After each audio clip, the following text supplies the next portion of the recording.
अनियमितताओं की हो या कोई क्राइम किया हो तो सीबीआई, इनकम टैक्स, ईडी, ये जो एजेंसी हैं इनकी क्रेडिबिलिटी नहीं रहेगी तो आप सोचिएगा कि मैच हो जाएगा, देश के अंदर मैच हो जाएगा वित्तीय अनियमितताओं का, फाइनेंशियल इरेगुलरिटीज का। फाइनेंशियल इरेगुलरिटीज, क्राइम का हर राज्य में कहते हैं कि आप जांच सीबीआई को दे दीजिए, ये क्रेडिबिलिटी होती है। आज उल्टा हो रहा है। तो आज जो स्थिति है वो चिंताजनक स्थिति है। सवाल पीसीसी प्रेसिडेंट का नहीं है, सवाल मेरे सन का नहीं है, सवाल है कि पूरे देश के अंदर आतंक मचा रखा है, और जिस पर आतंक है छत्तीसगढ़ में करीब साल भर से ईडी के लोगों ने, मैंने सुना है, वहाँ अपने फैमिली को शिफ्ट कर दिया, वही मकान किराए ले लिए, क्योंकि रोज उनको छापेमारी करनी पड़ी। 6 महीने, 8 महीने, 10 महीने 4-5 लोग जेल में बैठे हुए हैं, वहाँ का IAS वगैरह। ये जो आतंक मचा रखा है ये सब संकेत नहीं है। दूतावास जी के घर में कल हमने दो कल हमने घोषणा करी, गारंटी की। एक महिलाओं के लिए गृह लक्ष्मी योजना, एक हमने 500 रुपये गैस सिलेंडर का एक्सपेंस किया। ये चाहते हैं कि हम लोग कैसे महिलाओं को, पिछड़ों को, दलितों को, आम आदमी को राहत दें। कल किया और आज 2 जगह छापे पड़ गए और पीसीसी प्रेसिडेंट के छापे पड़ना मायने रखता है। एक पार्टी का मुखिया जिसको नोटिस भी नहीं दिया आपने, छापे पर पड़ते हैं। आप नोटिस दिया नहीं, कोई केस दर्ज नहीं, कोई शिकायत नहीं। और शिकायत करने वाले कौन है, उनकी खुद की क्रेडिबिलिटी क्या है। कुछ लोग ऐसे हैं राजस्थान के अंदर जिनका काम धंधा यही है, अपने करोड़ी महीना एक टिकट लेने की खातिर पूरा मिला हुआ है। उनको काम ही सौंप रखा था साल भर से। उनके बीजेपी ने जाके ईडी में शिकायतें करो, गणपति प्लान में जाके बैठ गए, 500 करोड़ के अंदर पड़े हुए हैं। आप बताइए, और ईडी पहुंच जाती है। कल मान लो हमारे कोई नेता जाके धरना देगा कि इस कार्य के अंदर 800 करोड़ रुपए हैं, ईडी में आएगी। ये काम इनकम टैक्स का था, शिकायत इनकम टैक्स करते हुए कि मेरे को इतना मिली है कि गणपति प्लाजा की लॉकर से पैसा ब्लैक मनी है। इनकम टैक्स जांच करती, कुछ भी करती। ईडी का वहाँ क्या काम है। मैं एग्जाम्पल दे रहा हूँ आपको। आज दूतावास जी का छापा पड़ना मायने रखता है। किसान का बेटा है, लगा हुआ है, जब से वो राजनीति में आए तब से राजनीति कर रहे हैं। असेंबली के अंदर विपक्ष में थे तो भी कमी नहीं रखी आवाज उठाने की, समस्याओं को लेकर राजस्थान के, तो किसानों की हो, मजदूरों की हो, आम आदमी को। असेंबली के अंदर या बाहर उस व्यक्ति ने कभी कमी नहीं रखी। हमारी गवर्नेंस को जो है, जिस प्रकार रिप्रेजेंट उन्होंने किया है, कोई कर नहीं सकता। और इसीलिए टारगेट बनाया गया है। जो मैं कहना चाहता हूँ, टारगेट इसलिए बनाया गया है, जितनी इसकी निंदा करें तो कम है। हम किसी गौर शब्द में निंदा करते हैं। वैभव गहलोत को कोई 5-10 साल में सुनता रहता हूँ, लोग शिकायत ईडी में करते करते। एक वो महाराष्ट्र के आए थे, member parliament, x member parliament, तब से सुन रहा हूँ मैं। और परसों कल नोटिस मिला, आज वहाँ जाके हाजिर हो ईडी के अंदर। कल नोटिस मिला, तारीख लगी 19 तारीख लगी हुई। कल 25 को नोटिस, 26 को आप हाजिर हो जाओ। तो क्या है, तो ये मजाक नहीं है क्या। ये हमको गवर्नर ने भी, हमारे रंधावा साहब ने कहा, कांग्रेस पार्टी, उसके नेता कोई गवर्नर वाला नहीं है, चाहे वो कितना ही ईडी का दुरुपयोग करे। हमारे यहाँ तो टीडी दल आता है, उस CTD जो पाकिस्तान से आता है, टीडी दल, वो फसलों चट कर जाता है। ये ईडी इनकी फसलों को चट कर जाएगी। ईडी जो है ना, बीजेपी की ऐसी हालत खराब करेगी, गांव गांव बात फैल जाएगी कि टिड्डी दल की तरह ईडी का उपयोग कर रहे हैं। आप समझ जाएगा। इसलिए मैं कहना चाहूँगा कि जो, और आप इनका इतिहास देखिएगा, आपको आश्चर्य होगा इन्होंने कैसी मजाक बना रखी है और ये क्रेडिबिलिटी क्या रही है।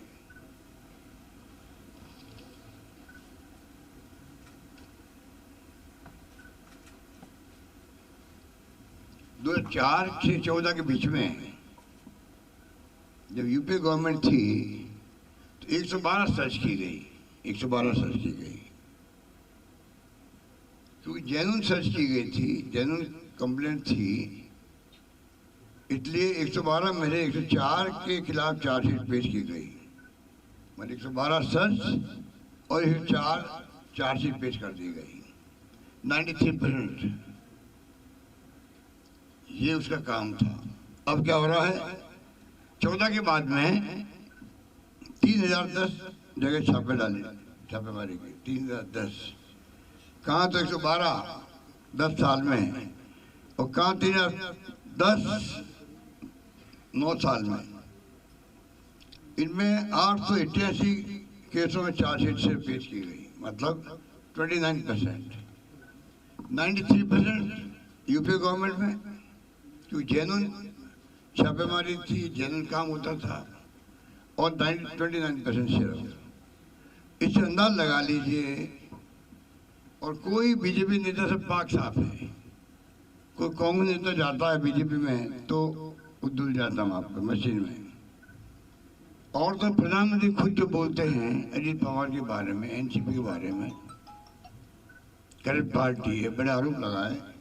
2 दिन बाद में वो शामिल हो गए सरकार में, महाराष्ट्र में। अजीत पवार साहब बन गए, वित्त मंत्री बन गए, जिनके ऊपर चार्ज थे उनको बना दिया, खजाने का मंत्री बना दिया। तो इसका आप क्या कहेंगे, एक क्लासिक एग्जाम्पल है।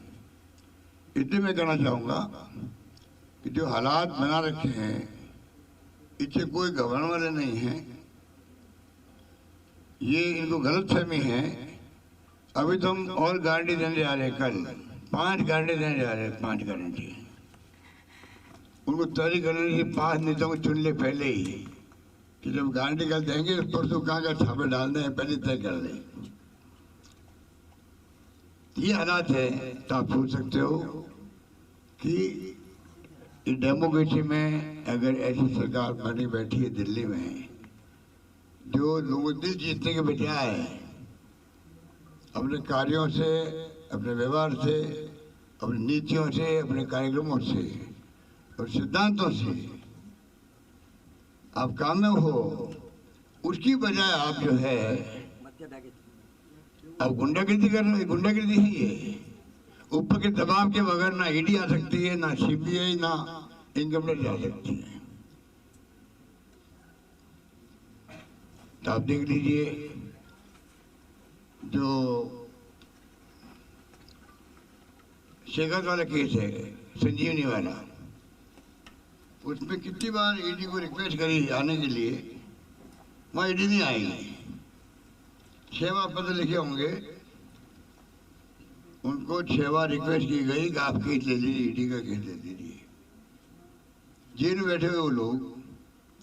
और शेखर साहब के ऑस्ट्रेलिया में, इथियोपिया में, पता नहीं कहाँ पर प्रॉपर्टी हैं, क्या लेन देन हुआ है।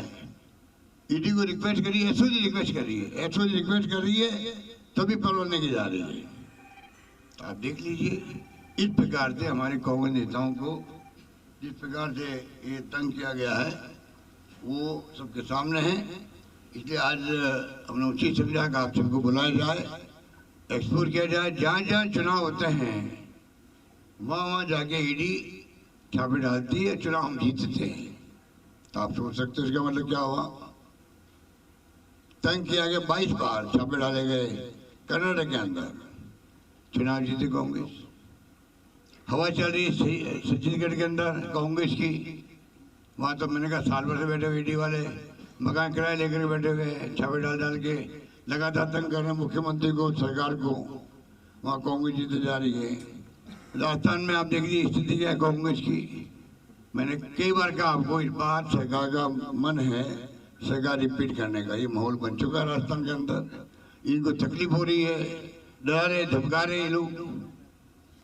महाराष्ट्र में क्या किया, जिन जिन खिलाफ मुकदमे थे ईडी के, क्या शिवसेना टूट के गई अलग, तो उन्होंने मुकदमे वापस ले लिए गए एक नेताओं के।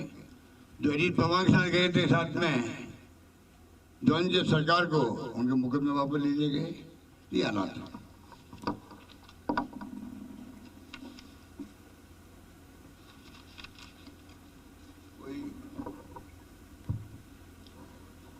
कोई क्वेश्चन है ना?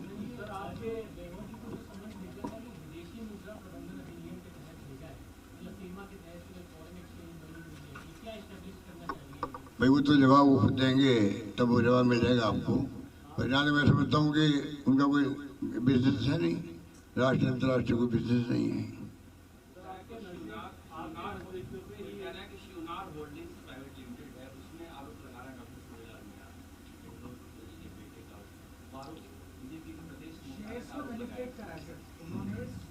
आरोप लगाया कि शिवराज होल्डिंग जो है उसने 39,100 रुपए के शेयर को 39,900 रुपए रतनकांत शर्मा के जरिए मार्फत से शेयर कंपनी से बढ़ाया है और ब्लैक मनी को रूटिंग करा है। ये आरोप है। देखिए वैभव गहलोत का काम है नहीं, कोई कंपनी ने किया होगा वो जवाब देगी उनका।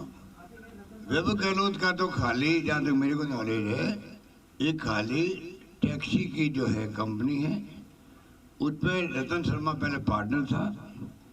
25 लाख रुपए का, 25 लाख रुपए का ही हिस्सेदारी मेरे ख्याल वैभव गहलोत की थी, और वो अलग पार्टनर अलग हो गए। इतना ही मामला है। अब उस होटल के अंदर जो कंपनी है उसमें शेयर कितने बेचे, किसको बेचे, कितने कितने बेचे, वो कंपनी जवाब दे रही है।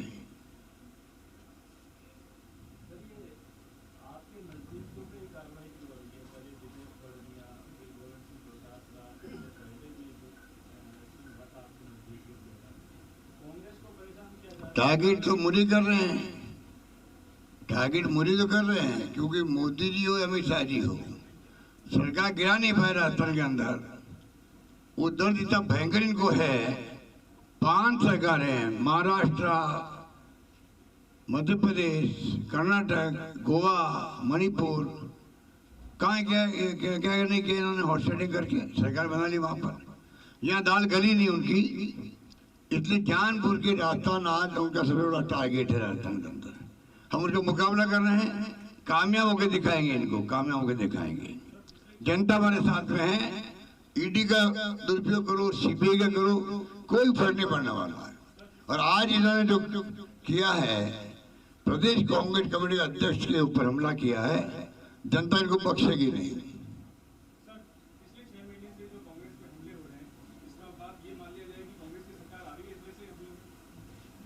बिल्कुल ठीक कह रहे हो।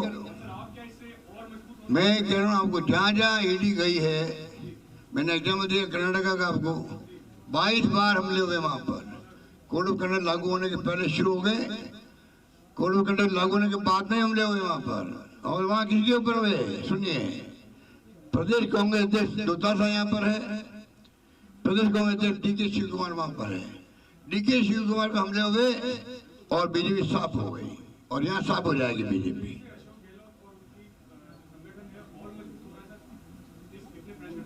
वो खुद ही मजबूत होकर कर रहे हैं।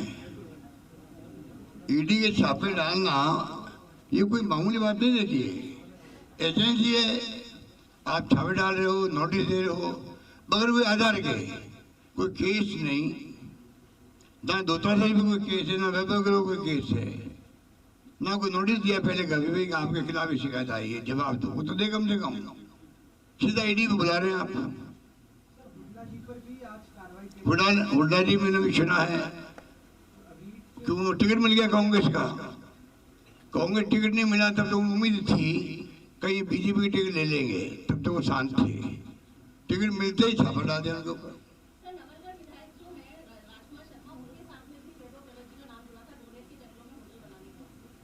भैया वैभव गहलोत ये तो होटल मैं मालूम पड़ा, मैं कहीं जाके, मैं भी जाके रुकूं उनके होटल में। मानो बड़े होटल है कहाँ। और ये जो होटल है फेयरमाउंट, कहो कहो मुझे कभी कॉम्प्लीमेंट रखो है वहाँ पर।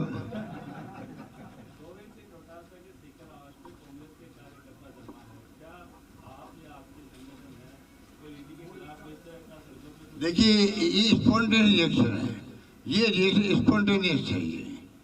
कार्यक्रम लगता हमारे नेता पर, हमारे संगठन के अध्यक्ष पर गलत छापेमारी डाल रही है, तंग कर रही है। स्पॉन्टेनियस रिएक्शन में लोग पहुंचे वहां पर। कोई हमने पार्टी की तरफ से कोई आह्वान नहीं किया है, आह्वान करते तो पता नहीं कितने लोग पहुंच जाते वहां पर।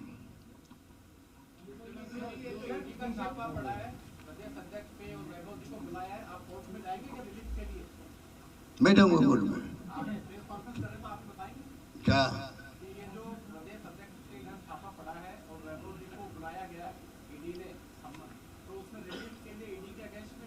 कहाँ जाएंगे? नहीं, ईडी ने अगर छापा डाला है, नोटिस दिया है, वैभव गहलोत को नोटिस दिया, वो जवाब देंगे उनका, जाएंगे वो तो तय करेंगे।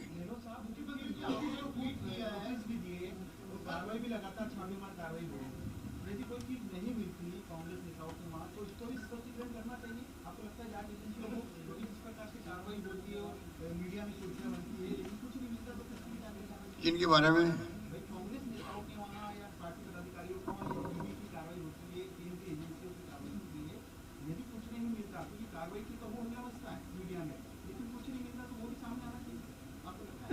जवाब वो कहाँ करते हैं? ये पहले बार जब आए थे ईडी वाले कहाँ बताते हैं कि हमें क्या मिला नहीं मिला। वो तो खाली पब्लिक परसेप्शन, मीडिया में खबर छपे मुख्यमंत्री के सन वैभव गहलोत के यहाँ ईडी की नोटिस और उनको हाजिर होने के लिए कहा गया। प्रदेश कांग्रेस अध्यक्ष दूताधारी के यहाँ पर रेड हुई है, छपना चाहिए थी इसमें। ये उनका उद्देश्य पूरा हो जाता है। ये चुनाव खत्म होने के बाद में ईडी वाले के नजर नहीं आएंगे।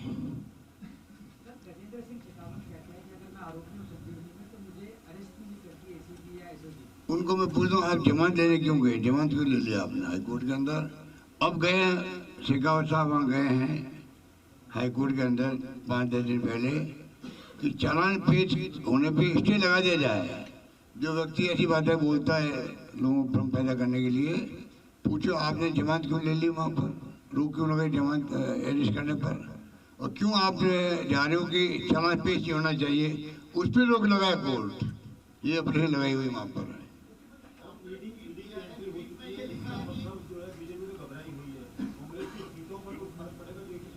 बिल्कुल पड़ेगा भैया, सुन लो, गांव गांव में घर घर में लोग ऐसे बहुत समझदार हैं। आज की कार्रवाई जो हुई है, कल की वैभव गहलोत की आज वाली कार्रवाई, उसका आप देखना घर घर में चर्चाएं होगी आज राजस्थान के अंदर। क्योंकि हमने गारंटी देने शुरू करी। उनको मालूम है कि 7 गारंटी कांग्रेस देने वाली है। 2 देशों की कल प्रियंका जी की मौजूदगी के अंदर 5 देनी बाकी है। कल वो अनाउंसमेंट होगा, गारंटी होगा। वो घबरा के नहीं कर रहे हैं काम, वो घबरा के कर रहे हैं। जो हमारी गारंटी आई थी मार्केट के अंदर, तो पहली गारंटी हमने दी है, वो लागू कर दी है। हमारी क्रेडिबिलिटी हाईएस्ट है देश के अंदर। जो चर्चा होती है, राजस्थान की सरकार की गारंटियां लागू हो गई है। बजट घोषणा मैंने करी थी, अधिकांश देखेंगे आप 90% बजट घोषणाएं लागू हो गई है। ये बहुत कम बार होता है कि आपकी घोषणाएं होना अलग बात होती है, लागू होना दूसरी बात होती है। हमारी सरकार की बजट घोषणा लागू हो रही है। महंगे राष्ट्रीय की 10 वादे जो मैंने किए थे गारंटी के रूप में, वो लागू हो रहे हैं। पशीला के बीमा किसे कहते हैं, हिंदुस्तान में गई हैं। उनका जवाब नहीं देना, प्रधानमंत्री जी देंगे, मोदी जी देंगे, इनकी पार्टी वाले बोलेंगे, ओपीएस के बारे में नहीं बोलेंगे।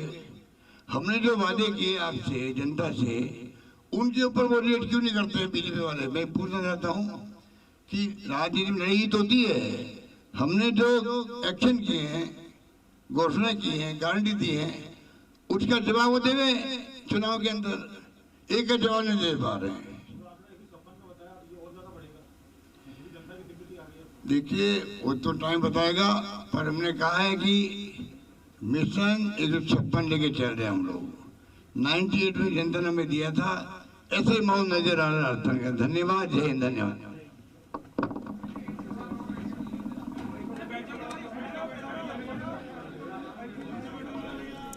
तो अभी आपने मुख्य